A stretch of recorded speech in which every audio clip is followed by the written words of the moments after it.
तुम्हारे धर्मगुरु, तुम्हारे कथावाचक, तुम्हारे मौलवी, तुम्हारे पादरी तुम लोगों को किस तरह से बेवकूफ़ बनाते हैं, बोल देते हैं कि ये धर्म ग्रंथों की बातें हैं जो हम तुम्हें बता रहे हैं, जो तुम्हें कहानियाँ सुना रहे हैं।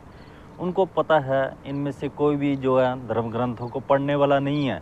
अपने ही मन से जो मन में आए वही कुरीतियाँ, रीति रिवाज इनके मत्थे मढ़ दो, वही बात इनको अपने मन से बात करके बता दो। इनको ये कौन सा धर्म ग्रंथों को पढ़ने वाले हैं। हालांकि धर्म ग्रंथों में भी कुछ खास नहीं, उल्टा सीधा ही लिखा हुआ है। अगर आप गहनता से सोचोगे, दिमाग लगा के सोचोगे तो तुम भी कई बातों पर हंसोगे, कई बातों को तुम दुख जाहिर करोगे और कई बातों पर तुम खुद को बेवकूफ़ पाओगे कि हाँ, हम कैसे जीवन व्यतीत कर रहे हैं। और कई बार ये कथा सुनने वाले ही इन कथावाचकों को फंसा देते हैं। कथावाचकों को ऐसे क्वेश्चन पूछ लेते हैं कि उनके पास भी जवाब नहीं होता है। मैं सुन रहा था एक वाक्य, तो उसमें एक कथावाचक है अनिरुद्धाचार्य, उसके कथा के चलते हुए एक जो है कथा सुनने वाला वो एक सवाल पूछता है कि क्या जब सीता का स्वयंवर हुआ था तो क्या उसमें रावण गया था? तो अनिरुद्धाचार्य बोले हाँ जरूर, अवश्य गया था। तो वो पूछता है कि क्यों गया था?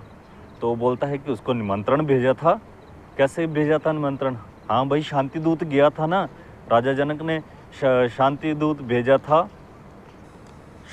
भेजा था ना रावण को निमंत्रण देने के लिए, स्वयंवर के लिए। तो बोलता है ठीक है। तो जब एक शांति दूत रावण को निमंत्रण देने के लिए लंका में जा सकता है तो राम जी भी उसी तरह चल जाते लंका में। तो वहाँ पे वो जो कथावाचक है वो जवाब देना उसको मुश्किल हो जाता है। तो यही है, जो कुछ बातें जो हैं अगर हम पूरे तालमेल बिठाएं, पूरे इसको धर्म ग्रंथों को पढ़ें, तो वही जो धर्म ग्रंथ हैं एक बात में खुद ही बोलते हैं और दूसरे वाक्य में उसी बात को नकार भी देते हैं।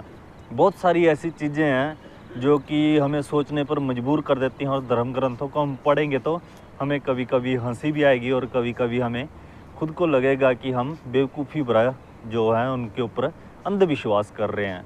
हो सकता है हुआ भी होगा, लेकिन बहुत ऐसे चांस हैं कि बहुत सारी ऐसी बातें हैं जो हमें असमंजस में डाल देती हैं, एक मानव बुद्धि को असमंजस में डाल देती हैं कि सही में कुछ ऐसा हो सकता है, हुआ होगा।